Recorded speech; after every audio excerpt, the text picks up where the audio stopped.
Hi everyone, Tom here. So in today's class, I'm going to be taking you through a proper cool micro bob.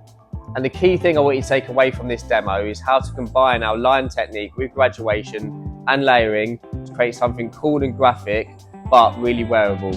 So I want to break this tutorial down into 4 key areas: the line technique, graduation, the layering, and then the detailing. We're going to start with the line technique, as this is a really focal point to the cut and will give us the guide for our graduation too. Because this is a micro bob and the length will sit on the face, I'm going to start with my line technique on the sides. I'm going to be cutting the line with zero tension, just using my comb to hold the hair in place onto the face. This will create an initial strong, clean line that will really bring attention to this area. Once I've got my strength in the line, I'm going to change the way I'm cutting. Now I'm going to cut through my fingers and elevate slightly just to soften and add a bit of graduation in.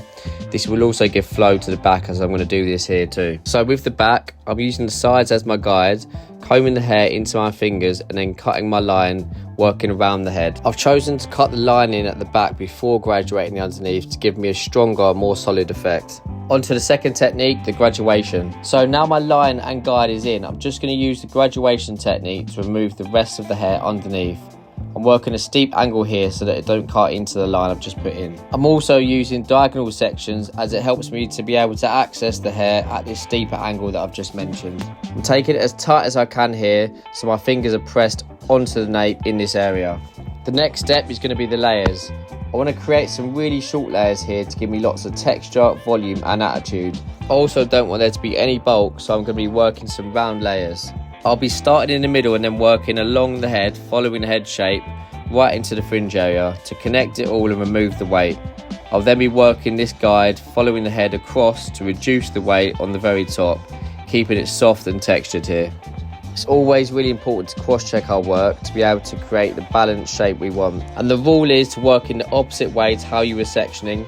So here on the top, I'm checking my sections across and removing any little bits of length that I've missed. Through the back crown area, I've used the guide from the top layers and again followed the head round. An important thing I need to mention is that here and on the top, I'm not following the head all the way down, as I still want to leave a lot of the length and weight that we've put in with that line technique at the start to keep it looking like a bob. And I'm pivoting around the head here with this section again to reduce the most weight. So this is all the foundation of the cut put in. Next, I'm going to dry all the hair really smooth and flat with a wrap dry technique so that I can start working on the last key area, and that's the detailing. There's going to be 3 parts to the detailing for this look. The first is the fringe. I want to take the fringe even shorter, but also remove weight and add texture. So to do this, I'm using a point cutting technique. To start off, I'm using a very small chipping action on a slight angle to bring up my line. Then I'll be using a deeper point cut action, but with no angle, vertically, and this is to remove the weight within the fringe. Lastly, to give it a more broken texture, I'll go back in with some larger angled point cuts. A tip for you here, take it very slowly and keep assessing your length and weight using the mirror of your fringe. On the sides, I'm using that deeper vertical point cutting technique again to remove some of the weight so the bob line can sit a bit flatter, and then the same over the ear, but using the comb to elevate just to avoid cutting it. My last refinement is the scissor over comb at the back. My rules are always do this on dry hair so that it sits uniform. Keep your bottom blade still, so this will give you a cleaner result. And lastly, move your scissor blades at least double the speed to the comb moving up the head. I finished off my look with the Supreme Matte Paste by Owe, as I wanted lots of texture and hold in the look.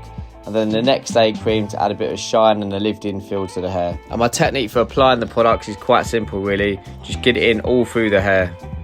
If you like this tutorial, learned something you can use in the salon, or just got inspired, please give us a like and follow.